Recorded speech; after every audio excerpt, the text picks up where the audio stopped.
Hello, my YouTube family. So today I'm going to talk about how I lost 12 pounds as a short girly. I'm 5'1", without restrictive dieting or intense grueling cardio like HIIT, spin classes, trying to run every freaking day, trying to do like a marathon plan, shit like that. I didn't do any of it. So let's get into the video. I don't know what am I doing with my hand right here? Okay, anyway, so to give you guys some context, in the fall, I decided that I wanted to go through a bulking stage. And that was just so that I could help put on more muscle mass to give me the long-term benefits of having more muscle mass on my frame. So during that time period, I gained actually about 12 pounds of weight over 6 months. So then I wanted to diet it off and get leaner. Guys, whenever you are gaining total weight, even if you are building muscle and you are resistance training, not all of that weight is from muscle. So I gained 12 pounds. That is not 12 pounds of pure muscle. And any influencer who is telling you that they gained 20 pounds of muscle in 6 months, it's a freaking lie, you guys. It is not physiologically what happens. What happens, you have more food in your digestive system. You have more glycogen stores from that food that you're eating. More glycogen also will hold on to more water weight. And as you continue increasing your calories, you do gain some fat. So if I gain 12 pounds, it's not 12 pounds of pure muscle. Some of that is carbs. Some of that is lipid. So some of that is fatty tissue. Some of it is water. And then some of that is muscle. So my goal throughout the spring and early summer was to shed the weight that I had gained and help reveal some of the muscle that I had built. I definitely see an increase in my glute size. My quads are a little bit bigger. And even though I actually can't really visually see that on a day-to-day, my clothes, trying to pull up my pants and like dresses and skirts, stuff like that, I'm noticing that a lot of my clothes can't get past my hips anymore. So, and like my thighs, right? Not just up here at the like hip butt area, but like it's right past the knee and I cannot wiggle into it any further. It won't go up. So definitely like my quads have grown and my shoulders. Ooh, girl, I'm getting some bolder shoulders over here. And also definitely I see a lot more definition in my back. So I'm super happy with those results. But of course, I still wanted to lean out because I didn't want to stay at that weight that I had gained. I ended up being at my highest weigh-in around 148 pounds. I had also put on fat while building muscle. So you can see here that I am just a little like fluffier, softer. I'm a little bit wider. It's okay. It's okay. So what did I do to lose the weight without having to be ultra restrictive in my diet or without having to do like high intensity cardio training, running, cycling, HIIT, that stuff? I know everyone is so used to seeing like these incredible 2-month transformations where I lost 30 pounds in 8 weeks, and that is bullshit for most people, especially my short women out there. That is so implausible and nearly impossible for people to actually complete. There are a few populations who can do that, and that is people who have really high calories and have the room to drop their calories so high that they are able to lose a lot of weight very quickly. But if you are a shorter woman, most of us don't have a lot of calories to work with. We have a smaller frame, and that impacts our basal metabolic rate, and that just means it is impacting the total calories we need in a day to sustain our body weight. So we naturally start off at a lower amount. Like whenever I started tracking my calories, I was eating on average 1,600 calories like several years ago. I have spent years working up my calories with resistance training to help me put on muscle mass, but in general, to give myself more food freedom so that I can enjoy food more.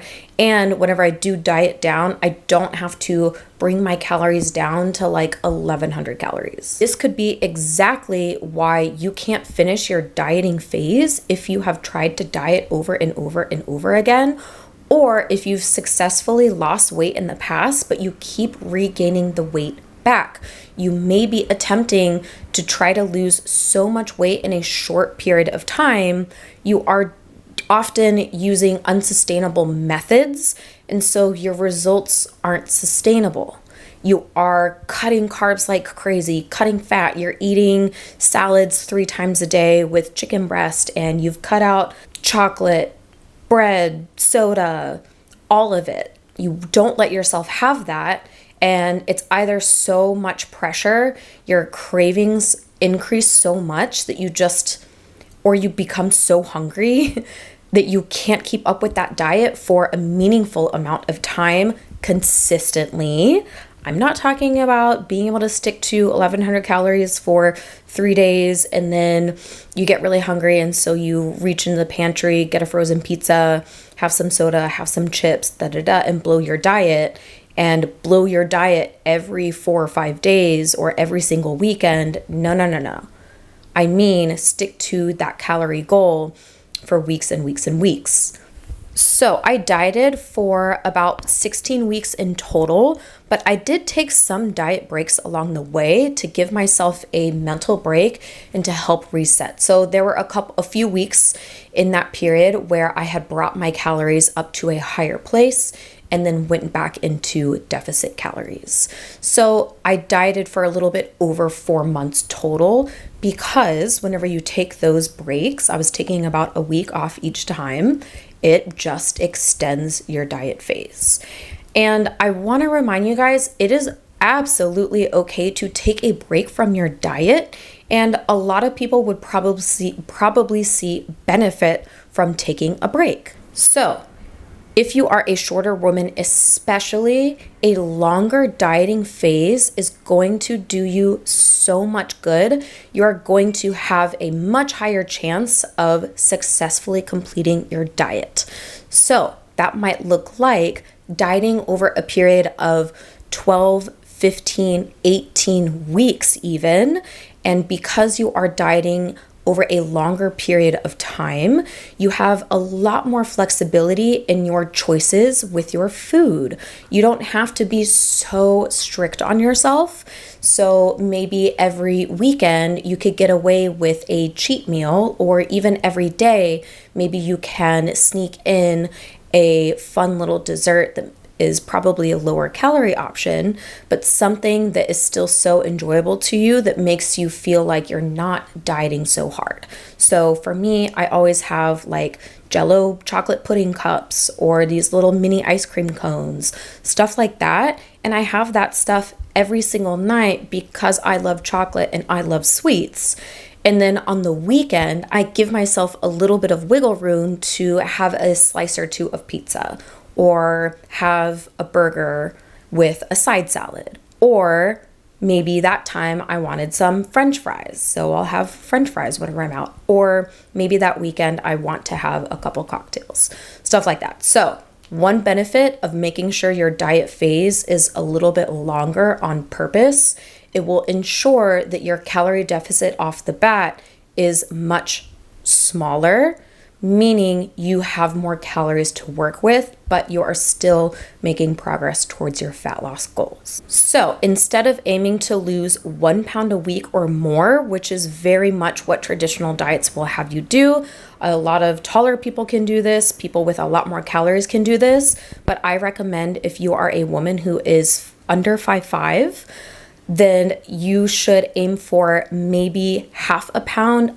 up to 1 pound of weight loss per week. I ended up losing on average about 0.6 of a pound. So 60% of a pound from week to week to week. That wasn't actually every single week. Sometimes it would be 0.4 like 40% of a pound, and other times it would be 75% of a pound, because you naturally have fluctuations as you're dieting. That's normal. But whenever you average out my weight loss over the 15, 16 weeks, that's what it averages to. So right in between the 0.5 pound to 1 pound of weight loss. And to reiterate, this was over 16 weeks. So I went into the diet knowing if I'm going to lose around 0.5 pound to 1 pound, then I should be expecting to lose 12 pounds up to 16 pounds.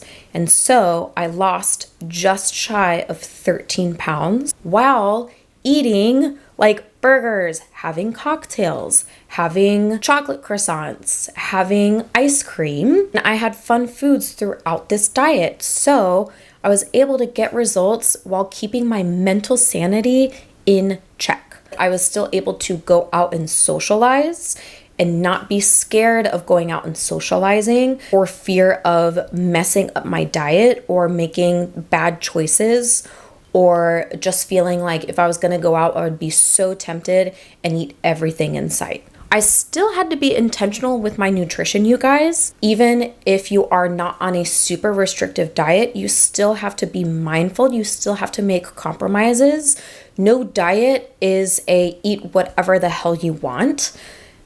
You won't get results like that. So I still had to be clear about my goals, and I still had to make nutrition choices that supported my goals. Mainly high protein, a lot of whole food sources, adding in a lot of vegetables and fruits into my day-to-day, and making sure that I had my fats and my carbs in check. I did not cut out carbs. I did not cut out fats. I was just mindful of the amount of those things that I was having.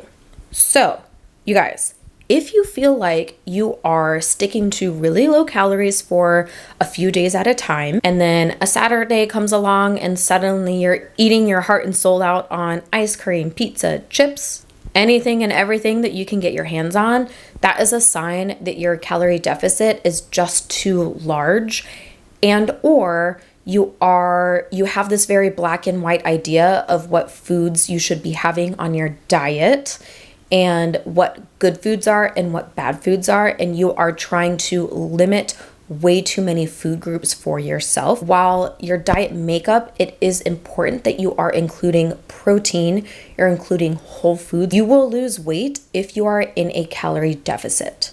So again, we want to prioritize resistance training. We want to prioritize protein, fiber, whole foods during that diet, but it is not sugar that is making the fat loss not possible. It is not carbs making the fat loss not possible. It is not fat making the fat loss not possible. It is no food group that is limiting you from fat loss. It is the fact that maybe you aren't actually hitting your calorie targets. You need to be in a deficit